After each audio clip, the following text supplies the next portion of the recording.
एक बात बोले भैया, गरीबों का कोई नहीं होता, सच बता रहे। हाँ, गरीबों का कोई नहीं होता, और दोस्ती भी अमीरों की ही अमीरों से होती है, गरीबों के कोई दोस्त भी नहीं होते। रिश्तेदार भी उसी के घर आते जो अमीर हो। मेरे माई बाप जब गरीबों की बेटी की शादी होती है ना, तो बाप जानते भूख क्या होती। त्योहार आते हैं, अमीरों के घर पर तो तरह तरह के पकवान बनते हैं, गरीबों के घर पर कभी जाकर देखना, जो बेचारे पूरी बनाने के लिए भी तरसते हैं। ये बताओ, लड़कों की जिंदगी कितनी आसान होती है। डिप्रेशन में रात को 3 बजे तक जागना और सुबह होते ही समय से काम पर निकल जाना, बस इतनी आसान होती है लड़कों की जिंदगी।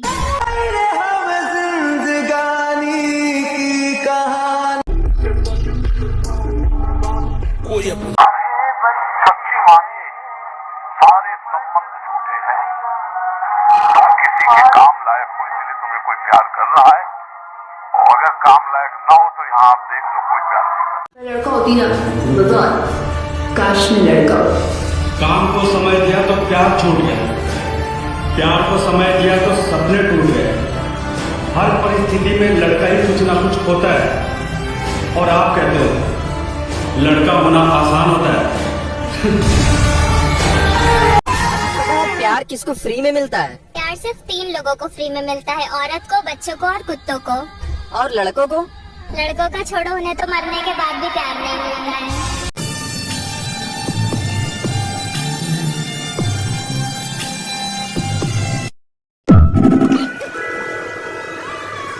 उनका राशन भी आज ही खाएगा क्या? खाएगा, छोड़ देगा। पकड़ में आता है कि खाना? अरे खाते खाते एक दिन तो हम सबको खा जाएगा।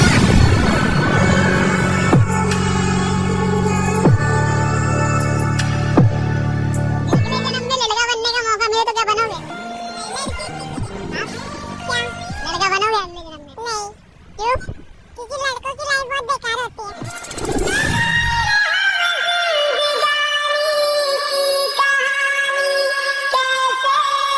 लड़कों की इज्जत घर में होती है कि बाहर? लड़कों की इज्जत ना घर में होती है ना बाहर होती है। ऐसा क्यों? क्योंकि लड़के एक मजदूर होते हैं जो अपने शौक मार के दूसरे के लिए जीते।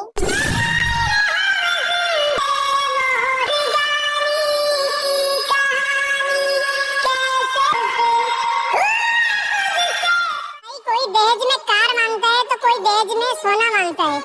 आपको दहेज में क्या चाहिए? मेरे को तो कुछ नहीं चाहिए। क्यों भाई? हर किसी का फरमाइश रहता है, आपका क्यों नहीं दहेज? एक लाइन है, सुनाओ क्या? सुनाओ भाई। कि जिम्मेदारियों का बोझ उठाना मैं जानता हूँ, अपने हक का खाना मैं जानता हूँ, और मुझे किसी की दहेज की जरूरत नहीं है, क्योंकि मैं खुद कमाना जानता हूँ।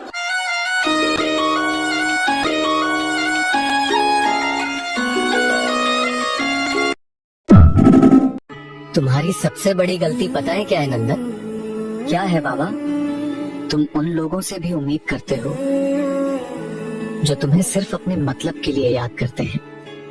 मैं तो बस दिल से रिश्ते निभाता हूँ बाबा, यही तुम्हें तोड़ रहा है नंदन। तुम हर किसी कल अच्छा होगा। आज दुष्परिणाम है तो कल सुपरिणाम आएंगे। आज अंधेरा है तो कल उजाला आएगा। प्रकृति का सिद्धांत है, दुख का झूला जितना पीछे तक जाता है, सुख का झूला उतना ही आगे तक आता है।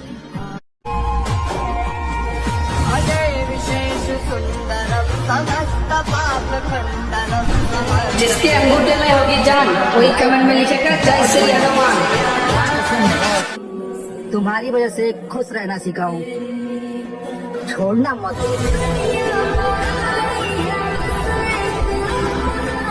शरीर पर लगी चोट मनुष्य भुला सकता है, परंतु उसके सम्मान को लगी चोट उसे जीवन भर पीड़ा देती है।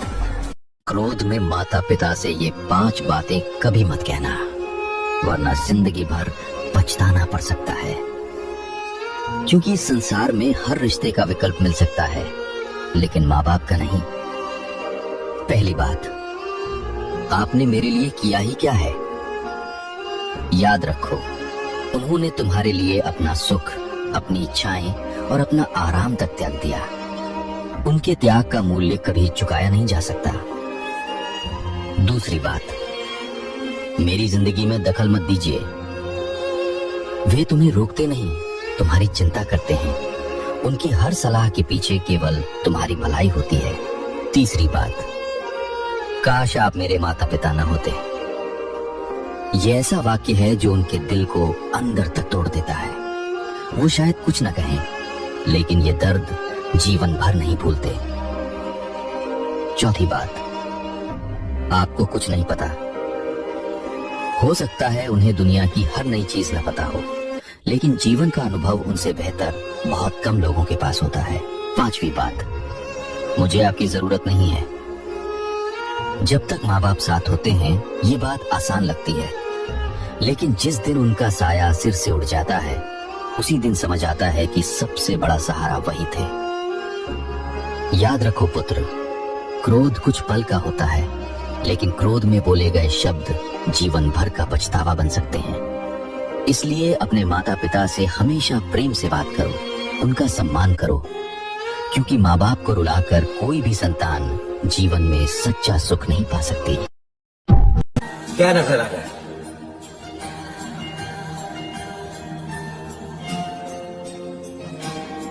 वो ब्लैक डॉट और क्या? एग्जैक्टली। इतना बड़ा व्हाइट बोर्ड तुम्हारे सामने है, लेकिन तुम्हारा ध्यान सिर्फ इस काले डॉट पर गया। यही तुम्हारा प्रॉब्लम है। 100 अच्छी चीजें हो जाए, लेकिन अगर एक चीज खराब हो तो तुम्हारा ध्यान सिर्फ उसी पर जाता है। इस संसार का नियम है, आप चाहे जितना हित करो वो पलट कर आपको दुख ही देगा।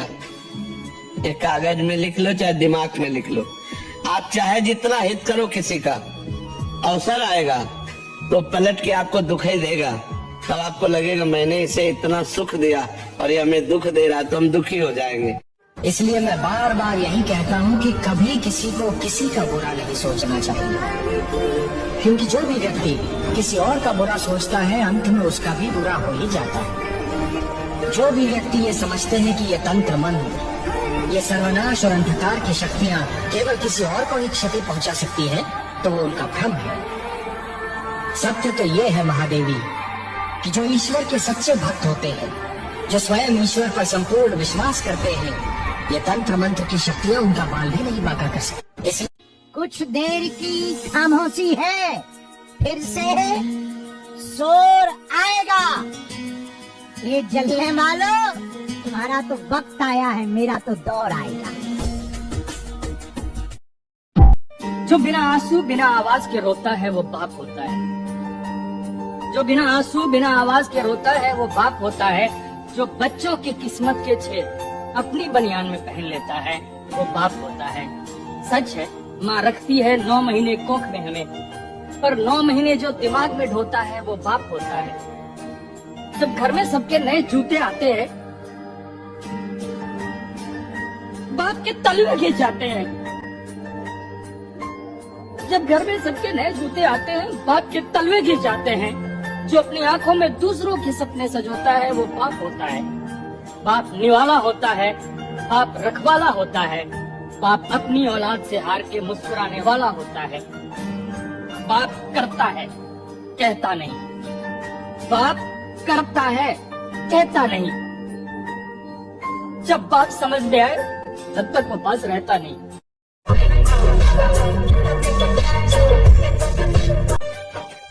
तो भाई कुछ लड़कियों को वहम होता है कि लड़कों की जिंदगी बहुत मौज में कटती है, तो कुछ लड़कियां तो यहाँ तक बोलती हैं कि अगर हमें दूसरा जन्म मिला तो मैं लड़का बनना चाहूंगी, क्योंकि लड़कों को पूरी आजादी होती है, वो अपनी मर्जी से कहीं भी आते हैं, कहीं भी चले जाते हैं। तो चलो आज सबसे पहले लड़कियों में तुम्हारा ये वाला वहम दूर करता हूँ। और मेरे भाइयों, अगर तुम्हें मेरी बात 1% भी सही लगा ना, तो आज अपने भाई को फॉलो करके एक प्यारा सा कमेंट जरूर कर देना और ध्यान से सुनना।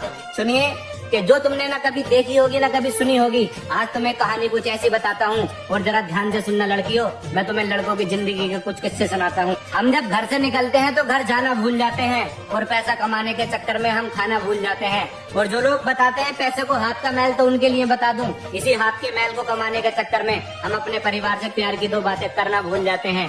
न दिन देखते हैं न रात देखते हैं, हम अपनी खुली आंखों से अपने घर के हालात देखते हैं, कैसे हालात सुधारे जाएं घर के, कैसे माँ के सपनों को पूरा किया जाए, कैसे दिलाया जाए बुढ़ापे में बाप को आराम। बस दिन रात यही सोचते हैं। और कुछ परेशानियां तो ऐसी होती हैं कि हम किसी को बताते ही नहीं, और कुछ परेशानियों को दिल में रखकर हम उसके ख्यालों में खो लेते हैं। और जब नहीं मिलता किसी भी चीज से आराम, तो अकेले एक कोने में बैठकर बस धीरे से रो लेते हैं। रहते हैं दिन भर काम पर और रात को भी बहुत कम सोते हैं। हम लड़के अपनी उम्र से ज्यादा जिम्मेदारियों का बोझ ढोते हैं। और तुम क्या अंदाजा लगाओगे हम लड़कों के सब्र का?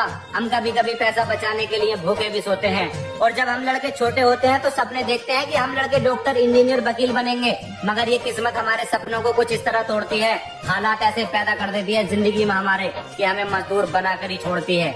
और हम लड़के सोचते हैं कि चलो कोई बात नहीं, शादी के बाद तो आराम मिलेगा, जो फूल बरसों से मुरझाया पड़ा है वो कम से कम शादी के बाद तो खिलेगा।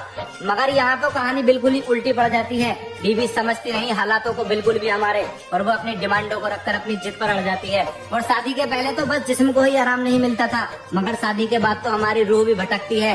बीवी की सुनो तो बीवी का गुलाम, और माँ की सुनो तो माँ के कहने में चलने वाला। मतलब हर तरफ से तलवार हमारी ही गर्दन पर लटकती है। अब यहाँ से कहानी नया मोड़ लेती है, परेशानियां हमें चारों तरफ से घेर लेती हैं। पहले इतनी सी बात को अच्छे से सुनो और समझो, फिर तुम्हें आगे का आईना दिखाऊंगा। और मेरी बात अगर अच्छी लगी हो तो फॉलो कर लो भाइयों, आगे के दुख दर्द तुम्हें पार्ट 5 में सुनाऊंगा।